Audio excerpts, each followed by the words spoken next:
আজকের ভিডিওটিতে আমি শেয়ার করছি ক্রুশিয়ান বাটিক করার নিয়ম। এই কাপড়টিতে আমি প্রথমেই হ্যান্ড পেইন্টিং করে রেখেছিলাম। তার সাথে সাদা কাপড় হওয়ায় একদম ভালো লাগছিল না। তাই এটার সাথে আমি বাটিক দিয়ে দিচ্ছি এবং দেখতেই পাচ্ছেন স্ক্রিনে আমি এখানে শিবুরি বাটিক করব। তো শিবুরি বাটিকের দাগ দিয়ে রেখেছি। তার জন্য আমি ৳৫ ৳১০ দামের যেই সাইন পেনগুলো পাওয়া যায় সেই সাইন পেন ব্যবহার করেছি। আমি যখন কিনেছিলাম তখন সেটার দাম ৳৫ ছিল। এখন বর্তমান প্রাইস সম্ভবত ৳১০। এটা ওয়ান টাইম ইউজ। শিবুরি সেলাই করার জন্য আমি সবসময় চিকন সুতা ব্যবহার করি। এই সুতাটা দোকানে যে নয়তার সুতা বললেই দিয়ে দিবে অথবা শিবুরি সুতা বললেও দিবে। এটা দিয়ে অনেকেই কুশি কাটার কাজ করে, কিন্তু কুশি কাটার কাজের জায়গায় আমি এটা বাটিক করার ক্ষেত্রে ব্যবহার করি। এখানে আমি ৪ গুণ সুতা নিয়েছি এবং ১২ নম্বর সুই ব্যবহার করছি। আমি বেশি মোটা সুই ব্যবহার করি না, নাহলে কাপড়টা বেশি ছিদ্র হয়ে যায়। এবং এখানে কাজ করার সময় আমি স্পিড একটু বাড়িয়ে দিয়েছি যেন সবাই বিরক্ত না হন। সেলাইটা এমনভাবে করবেন যেন লাইন বরাবর হয়। সেলাইগুলো একদম ছোটও হবে না আবার বড়ও হবে না। সেলাই যদি বেশি বড় হয়ে যায় সেক্ষেত্রে দেখা যাবে বেশি রং ছড়িয়ে যাচ্ছে। প্রুশিয়ান কালার কাপড়ে খুব দ্রুত ছড়িয়ে যায়। ফ্যাট কালারের ক্ষেত্রে এমন হয় না, এমনকি সালফারের ক্ষেত্রেও এমন হয় না। শুধুমাত্র প্রুশিয়ান কালারের ক্ষেত্রে টাইট করে বাঁধতে হয় এবং সুতাটা এমনভাবে দিতে হবে যেন চারপাশ দিয়ে রংটা ঢুকে না যায়। যেমন আমি এখানে ৪ গুণ সুতা ব্যবহার করেছি। অনেকে ২ গুণাও ব্যবহার করে, আবার অনেকে ১ গুণাও ব্যবহার করে। ১ গুণ ব্যবহার করতে গেলে দেখা যায় লাইনটা অতিরিক্ত চিকন হয়ে যায়। অতিরিক্ত চিকন লাইনে রং কিন্তু ঢুকে যাবে এবং আমরা যে স্ট্রাইপটা দিচ্ছি সেটা বোঝা যাবে না। হ্যান্ড পেইন্টিং করার পর অনেকেই প্রশ্ন থাকতে পারে যে আমরা বাটিক করতে পারবো কিনা। অবশ্যই পারবো, এক্ষেত্রে আমাদের কোনোই সমস্যা হবে না। আমি এখানে একদম সোজা সোজা টান দিয়ে নিয়েছি এবং এক পাল্লা কাপড় দিয়ে সেলাই করছি। আমি কিন্তু ২ ভাঁজে কাপড় নেই। ২ ভাঁজে কাপড় নিতে গেলে সেলাইটা একদম মোটা হয়ে যেত এবং রং সব জায়গায় কিন্তু হতো না। আমি চাচ্ছি আমার চিকন যেই লাইনটা যাচ্ছে শিবুরি, এই শিবুরিতেই শুধু সাদা থাকবে এবং অন্য জায়গায় সম্পূর্ণ রং হবে। আমি হাতার ক্ষেত্রে এক এক ভাঁজ কাপড় না নিয়ে ২ ভাঁজে কাপড় নিয়েছিলাম। তখন আমি দেখেছি যে লাইনটা পারফেক্ট আসে নাই। ঠিক যেমনটা আমার কামিজে এসেছে। তার জন্য সবসময় এক ভাঁজে কাপড়েই সেলাই করে নিলে ভালো হয়। সম্পূর্ণ হাতার কাপড়টিও আমি একইভাবে সেলাই করে নিয়েছি এবং কামিজের সুতাটাকে আমি টেনে নিয়েছি। বাড়তি যতটুকু অংশ আছে এইটুকু হবে ঝর্ণা ভাঁজ এবং ওপর দিয়ে আমি সুতা পেঁচিয়ে দেবো। এইটুকু অংশ আমি একটু সাদা এবং একটু রঙের আমি চাচ্ছি। নিচের হাতের প্যানেলে আমি ৪ টা আমি লাইন দিয়েছি। কারণ এটা হাতে থাকবে। হাতে থাকলে ৪ টা ২ টা চেন দিতাম ওরকম সুন্দর লাগতো না, তাই আমি ৪ টা দিয়েছি। ৪ টা দেওয়ার পর উপরের মাথায় আমি কিন্তু ২ বার করে গিট দিচ্ছি। ২ বার করে গিট দেওয়ার কারণ হচ্ছে সুতা কাটার সময় খুব সুবিধা হবে। না হলে এক পাশে সুতা থাকলে টেনে কাটা যায় না। তাই আমি প্রত্যেকটা সুতায় আমি ২ বারে করে গিট দিয়ে নিয়েছি। একদম ১ম মাথায় এবং একদম শেষ মাথায়ও। তারপর সুতাটাকে আমি টেনে নিচ্ছি। একদম টাইট করে সুতাটা টেনে নিতে হবে। সুতা টানার সময় কাপড় ভেজানোর কোনো দরকার নেই। প্রথমেই সুতাগুলোকে টেনে নেব। এক একদম টাইট করে যতক্ষণ বুঝবো যে আমাদের আরো কাপড় নাই, তখন কেটে নিব এবং অতিরিক্ত সুতা রেখে বাড়তি সুতা ফেলে দেব। অতিরিক্ত সুতা রাখার কারণ হচ্ছে আমরা যদি এই জায়গাটা সুতা না রাখি এবং অল্প সুতা রেখে দেই, পরে গিট খোলার সময় অনেক কষ্ট হয়ে যাবে। তার জন্য উপর মাথায় ২ টা গিট এবং নিচের দিকে যেখানটা আমরা সুতা প্যাচ দিচ্ছি এই জায়গাটা অল্প ৩ থেকে ৪ ইঞ্চি সুতা রেখে দিলে ভালো হয়। সম্পূর্ণ ভিডিও না টেনে টেনে দেখবেন। স্কিপ করতে গেলে কোনো কিছুই বোঝা যাবে না। বাটিকের কাজ স্কিপ করলে কোনো কিছু বোঝা যায় না। আমরা কখন রং করছি, কখন পানিতে ভিজাচ্ছি, তার জন্য অবশ্যই সম্পূর্ণ ভিডিও দেখতে হবে। না হলে কোনো কিছুই বুঝতে পারবেন না। কোনো স্কিপ ছাড়া দেখবেন, আশা করছি আপনারা শিখতে পারবেন। আজকের বাটিকটা আমি অন্য রকম করব। সবসময় আমরা যেভাবে করে থাকি সেভাবে হবে না। আমি এখানে ৩ টা রং মিক্স করে একটি কালার বানাবো। তারপরে দেখি যে কেমন হয় কাজটি। সম্পূর্ণ হাতা সুতা টানার পরে আমি এটার সাইডে রেখে দিচ্ছি এবং কামিজের যে অতিরিক্ত কাপড়টি ছিল সেটাতে আমি ঝর্ণা বেঁধে নিচ্ছি। এখানে আমার শিবুরি করার পর যে সুতাগুলো বেঁচে গেছিল আমি সেটা দিয়েই করেছি। সেই সুতাটাকে আমি লম্বা করে আগে কেটে দিয়ে নিয়েছি যেন সেটা একটা লম্বা সুতা হয়ে যায়। অতিরিক্ত আমি আর কোনো সুতা আমি দেই নাই এবং খুব টাইট করে বেঁধেছি। এখানে আমি কোনো নিয়ম করে নেই নাই যে আমার কাপড়টা এমনই হতে হবে। চেষ্টা করেছি যেন সব কাপড়টাই আমার এইখানে এসে পড়ে এবং নিচ দিয়ে একটু গিঁট দিয়ে নিচ্ছি যেন কাপড়টা ছুটে না যায় এবং যতটুকু সম্ভব হয়েছে জোর দিয়ে আমি এটা বেঁধে নিয়েছি। হালকা পাতলা বাঁধা হতে গেলে এখানে সুতার ভেতর দিয়ে রং ঢুকে যাবে। তার জন্য চেষ্টা করতে হবে ভালো করে বেঁধে নেওয়ার এবং অনেকের প্রশ্ন থাকতে পারে, আমরা এটা সাইন পেন দিয়ে মার্ক করেছি তো এখানে কি রং থেকে যাবে না? তো অবশ্যই না। এই সাইন পেনে পানি লাগলে এটা উঠে যায়। তার জন্য কোনো সমস্যা নাই। আপনারা যে ডিজাইন পছন্দ সেটা করতে পারেন। আমি এখানে নীল সাইন পেন, কখনো কালো সাইন পেন ব্যবহার করে থাকি। কোনো সমস্যা হয় না। পানি লাগার সাথে সাথে এটা উঠে যায় এবং আমরা কেমিক্যাল দিয়ে কাজ করব। আর কেমিক্যাল পানিতে অনেকক্ষণ ভেজানো থাকে তাই সম্পূর্ণই উঠে যায় এবং রং থেকে উঠানোর পরেও আমরা ওয়াশ করি তাই কখনোই কোনো সমস্যা হবে না। আপনারা নিঃসন্দেহে কাজটি করতে পারবেন কারণ এটা পার্মানেন্ট সাইন পেন না, এটা টেম্পোরারি সাইন পেন। ৫ থেকে ১০ টাকা দাম, তাই কোনো সমস্যাই হবে না। আমি একে একে খুব টাইট করে বেঁধে নিচ্ছি, দেখতেই পাচ্ছেন। যতটুকু সম্ভব ততটুকু জোর দিয়ে বেঁধে নিতে হবে। ভিডিওটি পছন্দ হলে অবশ্যই লাইক এবং সাবস্ক্রাইব করবেন এবং ভিডিওটি কেমন লাগলো অবশ্যই আমাকে কমেন্টে জানাবেন। সম্পূর্ণ আমার কাপড় এবং হাতা বাঁধা হয়ে গেছে। এবার বলে আমি কিছু কুমকুমা গরম পানি নিয়ে নিচ্ছি এবং আলাদা বাটিতে আমি গরম পানি নিয়ে নিচ্ছি। গরম পানি আলাদা করে নেওয়ার কারণ হচ্ছে প্রুশিয়ান রংটা দ্রুত মিশতে চায় না এবং আজকের রং আমি করব গরম সোডা ও লবণ দিয়ে। প্রথমে আমি পানিতে রং দিয়ে নিচ্ছি ৩ চামচ, সোডা ৫ চামচ এবং লবণ ২ চামচ। সবগুলো একসাথে মিশিয়ে নিতে হবে খুব ভালো করে। প্রুশিয়ান কালার কিন্তু দ্রুত মিশে না, তার জন্য অবশ্যই ছেঁকে নিতে হবে, না হলে কাপড়ে কিন্তু ছোপ ছোপ দাগ লেগে যাবে, সেটা দেখতে অবশ্যই ভালো লাগবে না। তাই খুব ভালো করে মিক্স করে নিয়ে তারপরে ছেঁকে নিতে হবে এবং পানির সাথে মিশিয়ে দিতে হবে। আমরা যেই চামচ দিয়ে প্রুশিয়ান কালারটি নিব একই চামচ দিয়ে আমরা অন্যান্য কেমিক্যালও নিব, না হলে পরিমাপ যদি কম বেশি হয়ে যায় রং টেকসই হবে না। প্রুশিয়ান রং অনেকেই বলে যে উঠে যায়, সমস্যা হয়, আসলে তেমন কিছুই না।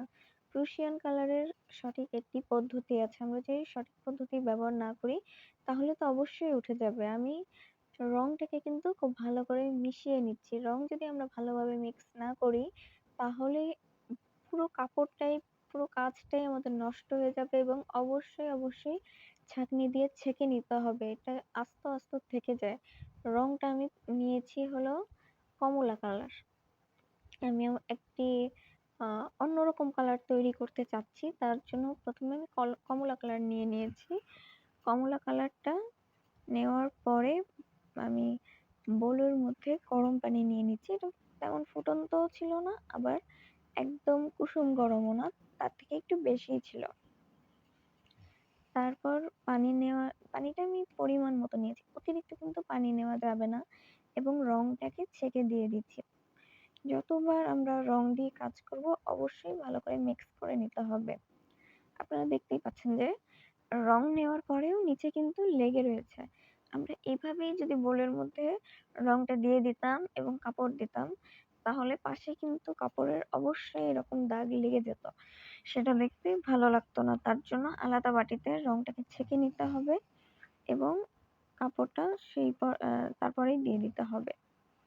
ভালোভাবে আমি বাটিটা আমি ধুয়ে নিচ্ছি এবং ছাঁকনিতে যতটুকু আমার রং ছিল সেটুকু আমি মিশিয়ে নিচ্ছি। পানির সাথে। পানির মধ্যে রং দেওয়ার পর খুব ভালোভাবে নেড়েচেড়ে নিতে হবে এবং আবার আমি পানি নিয়ে নিচ্ছি আলাদা করে ওটা থেকেই, যখন দেখলাম যে আমার রংটা সেরকম হয় নাই। তারপর আমি এখানে নিচ্ছি চকলেট কালার। চকলেট কালার আমি নিব ২ চামচ। এখানে পানি আমার অল্প হয়ে গেছিল, তার জন্য ভালোভাবে মিক্স হচ্ছিল না। তো আমি ১ম এ নেওয়ার পর দেখি যে রংটা ওরকম হয় নাই। আমি আবারও আরেক চামচ দিয়ে ২ চামচ টোটাল আমি দেই, কিন্তু অল্প পানি হওয়াতে ভালোভাবে মিক্স হচ্ছিল না। যখন আমি দেখলাম যে ভালো করে মিক্স হয় না, তখন আমি ছাঁকনি দিয়ে ছেঁকে নিয়েছি এবং ভালো করে আ চামচ দিয়ে আমি নাড়াচাড়া করে নিয়েছি যেন সম্পূর্ণটা মিশে যায়। এভাবেও কিন্তু যদি আস্ত থেকে যায় তাহলে অনেক সমস্যা হবে, কাপড় নষ্ট। তাই ভালোভাবে নাড়াচাড়া করে তুলি দিয়ে আমরা ছেঁকে নিব এবং যে চামচ আমি ব্যবহার করছি আমার সেই চামচ দিয়েই কিন্তু কাজটি করব, সম্পূর্ণ কাজ।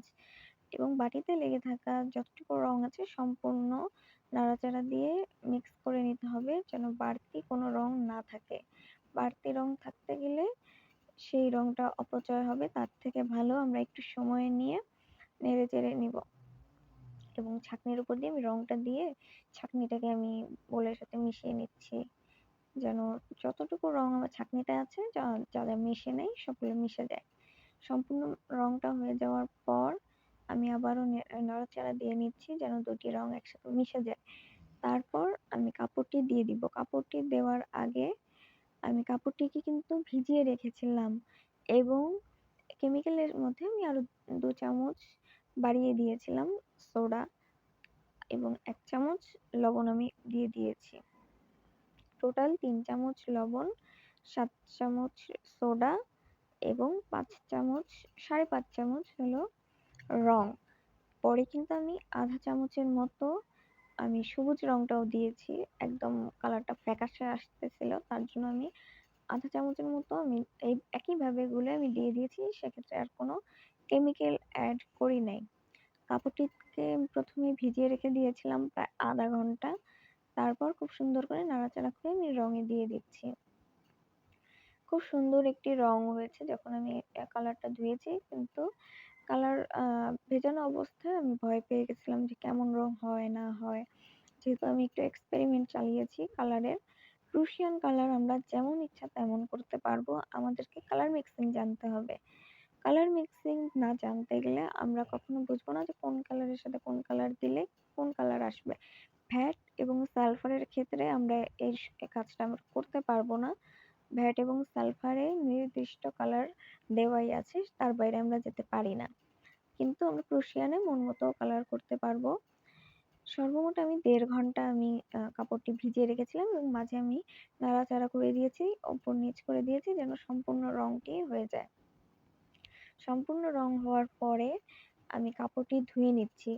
আমি এখানে ৫ থেকে ৬ বার ধোয়া দিয়েছি এবং সম্পূর্ণ সময়টা আমি ভালোভাবে নাড়াচাড়া দিয়ে আমি ধুয়েছি। কাপড়টা কিন্তু আমি ১ম এ খুলে নেইনি। খুলে নিতে গেলে আমরা যে শিবুরি সুতাটা আ আছে, শিবুরি সেলাইটা আছে, সেটা কিন্তু নষ্ট হয়ে যাবে। সেটা কিন্তু সাদা অংশ। তার জন্য আমাদেরকে আগেই সেলাই চুটানোর আগে ধুয়ে নিতে হবে। একদম কলের নিচে ভালোভাবে যখন আমরা ওয়াশ করে নিতে পারবো, তখনই আমরা সেলাইটা চুটাবো। না হলে রংটা কিন্তু ভেতরে ঢুকে যাবে। তাই আমি বেশি করে আমি আগে ধুয়ে নিচ্ছি। প্রায় ৫ বার আমি ধুয়েছি। যখন আমি দেখলাম সাদা পানি এসে গেছে, সাদাও না একটু কমলা, কমলা কালার ছিল। তখন আমি আ কলটা বন্ধ করে দেই এবং সেলাই ছোটানো শুরু করি। সেলাই ছোটানোর সময় ১ বোল পানিতে কাপড় ভিজিয়ে তারপর আমি সেলাই ছড়িয়েছি যেন সাদা অংশে কোনোভাবেই আমার কমলা রং না হয়ে যায়, তাহলে ডিজাইনটা নষ্ট হয়ে যাবে। তাই আমি সবসময় এমনই করি। ১ বালতি অথবা ১ বোল পানি আমি দিয়ে নেই। তারপরেই আমি আস্তে, আস্তে সেলাইটা ছোটানো শুরু করে দেই। সেক্ষেত্রে আমি চিকন আ কেচি আমি ব্যবহার করি। একদম মোটাটা ব্যবহার করি না যেন কাপড়টা আমার একদম ছিঁড়ে না যায়। যখন আমার দেখলাম যে আর রং নাই, তেমন একটা অল্প রং আছে, তখন আমি ছোট কেচি দিয়ে সুতা কাটা শুরু করেছি এবং এক্সট্রা আমার সুতা রাখাতে আমার সেলাই কাটতে অনেক সুবিধা হয়েছে। একে একে আমি প্রত্যেকটা লাইন আমি ছুটিয়ে নিচ্ছি। সাদা কাপড়টা ভেতরে আমার অল্প অল্প আহ একদমই হালকা হলুদ রং হয়েছে, একদম ডিপও হয় নাই, একদম লাইটও হয় নাই। এবং কালারটা ধোয়ার পর খুবই সুন্দর এসেছে, একদম কমলাও না, আবার একদম আহ, মাটি মাটি কালারটাও হয় নাই, একদম যে কালারটা আমি চেয়েছি সেরকমই হয়েছে। আগে থেকে আমি চিন্তা করেছিলাম যে আমার ঠিক কেমন রংটি লাগবে, আমি সেই হিসেবেই রংটা তৈরি করে নিয়েছি। রং তৈরির সময় 19-20 হয়, কিন্তু আস্তে আস্তে এবং সাবধানে কাজটি করলে কোনো সমস্যা হয় না। প্রত্যেকটি সেলাই সময় নিয়ে ছোটাতে হবে, না হলে কাজটা সুন্দর হবে না। এবং ক্যামেরাটা মাঝখানে খোলা হয়ে গেছিল বলে আমি হাত দিয়ে একটু ফোকাসটা ঠিক করি। কাজের সময় অনেক ক্ষেত্রে এমন হয়ে যায় যে রঙের সাথে যখন ক্যামেরাটা মেশে তখন ক্যামেরা বুঝতে পারে না যে কোনটা ফোকাস করবে, কখনো হাত ফোকাস করে তো কখনো কাজ। প্রথমে অল্প শিবুরি সুতা ছুটানোর পরে আমার যেখানটা বাটিকের এবং হ্যান্ড পেইন্টিং এর মিশ্রণটি আছে সেই জায়গাটা আমি ছুটিয়ে নিচ্ছি এবং ভেতর সাইড কেমন হলো সেটা দেখে নেব।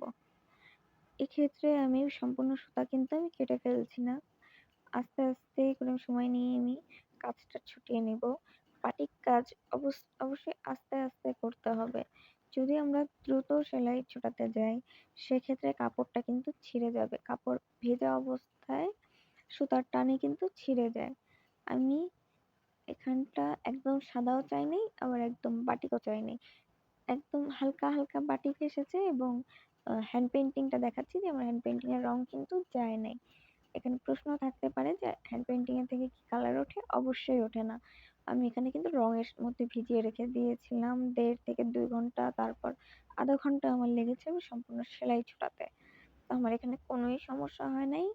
এবং আপনারা যদি মেশিনেও দেন তো কোনো সমস্যা হবে না ইনশাল্লাহ। প্রত্যেকটা সেলাই ছোটাতে একটু সময় নিতে হবে, আস্তে আস্তে যখন সেলাইগুলো ছুটে যাবে তখন কোনো সমস্যা হবে না। সম্পূর্ণ কাজ যদি আমরা একসাথে করতে যাই এবং তাড়াহুড়া করি কাপড়টা কিন্তু একদমই ছিঁড়ে যাবে, কাপড়ের সৌন্দর্য নষ্ট হয়ে যাবে। তাই একটা একটা করে কাটবো এবং একটা একটা করে টান দিয়ে দিব। আপনারা চাইলে আমার মতো করতে পারেন, আমি সব সুতা একসাথে কেটে নিচ্ছি। প্রত্যেকটা একসাথে কেটে নিলে খুব দ্রুত কিন্তু সেলাইটা ছুটানো যায়, একবার একবার করে কেচি ধরা লাগে না, একবারেই সবকিছু করে ফেলা যায়। এবং আমার সেলাইটা দেখে খুব টাইট করে আমি দিয়েছি, যেভাবে সম্ভব হয়েছে আমি টাইট করে টেনে টেনে দিয়েছি যেন কোনো দিক দিয়ে অবশিষ্ট না থাকে। সেলাই ছোটানোর সময় যদি মনে হয় যে আমাদের পানিতে রং একদম ভরে গেছে তাহলে 2 থেকে 3 বার আমরা পানিটাকে ফেলে নতুন পানি নিয়ে নিব, কোনোভাবেই যেন আমাদের সাদা অংশে রং না লাগে। এবং সম্পূর্ণ সেলাই ছোটানোর পর একবার দুবার আমি ওয়াশ করে আমি ডাইং ফিক্সারে দিয়ে নিচ্ছি। 15 মিনিট আমি ডাইং ফিক্সারে কাপড়টি ভিজিয়ে রাখবো এবং ডাইং ফিক্সার থেকে উঠিয়ে আমি সরাসরি কাপড়টি শুকাতে দিব, আর আলাদা করে আমি ধোবো না। আজকের ভিডিওটি কেমন লেগেছে অবশ্যই জানাবেন। ভিডিওটি ভালো লাগলে চ্যানেলটি সাবস্ক্রাইব করবেন এবং পাশে থাকা বেল আইকনটি ক্লিক করে রাখবেন। কোনো প্রশ্ন থাকলে কমেন্ট করবেন, অবশ্যই আমি উত্তর দেব। ধন্যবাদ।